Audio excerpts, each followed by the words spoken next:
उसी में मत भूलिए। बाबा साहब ने जो धम्म हमें दिया है वो धम्म को जानो समझो। अरे 84,000 धम्म स्कंद है बुद्धवाणी संग्रहित त्रिपिटक ग्रंथ में। वो त्रिपिटक ग्रंथ एक तराजू लेके एक तराजू में त्रिपिटक ग्रंथ रखा और दूसरे तराजू में दुनिया भर के धम्म का मूल ग्रंथ वहां रखा तो भी त्रिपिटक ग्रंथ ही भारी होता है। इतना विशाल बुद्धवाणी है, हम कब पढ़ेंगे, कब जानेंगे? केवल एक भगवान बुद्धानी त्यांचे धम्म, भगवान बुद्ध और उनके धम्म, बुद्ध एंड हिज धम्म, एक ग्रंथ पढ़ के सारे धम्म हमने जान लिया, सारे धम्म हमने पढ़ लिया। उसमें जितना बोला उतना ही मानेंगे, उससे ज्यादा कुछ भी नहीं मानेंगे। हम बाबा साहब से बढ़कर है क्या? हम बाबा साहब से विद्वान है क्या? हम बाबा साहब से आगे जा पाएंगे क्या? ऐसा कहते हैं। अरे बाबा साहब ने जो धम्म की दीक्षा दिया, बाबा साहब श्रोतापति फल प्राप्ति है क्या? सकितागामी में पहुंचे है क्या? अनागामी में पहुंचे है क्या? अनंत हुए क्या?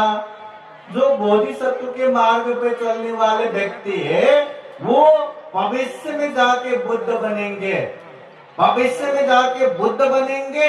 इसलिए उसको बोधिसत्व कहते हैं। बोधि के मार्ग पे चलने वाले सत्व व्यक्ति जो 10 पारमिता पूर्ण करेगा, 10 उपपारमिता पूर्ण करेगा, 10 परमत्थ पारमिता पूर्ण करेगा, तब जाके बुद्ध बनेंगे।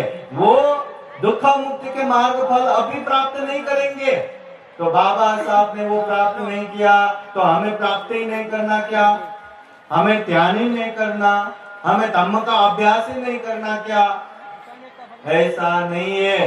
बाबा साहब ने जो ये धम्म, दुनिया के सबसे अच्छे धम्म है, मानवतावादी धम्म है, वैज्ञानिक धम्म है, दुख से दुख मुक्ति तक पहुंचाने वाला धम्म है, खूब अच्छे से जान के समझ के आप लोगों को दिया है, अपने समाज को दिया है, सभी को दिया है।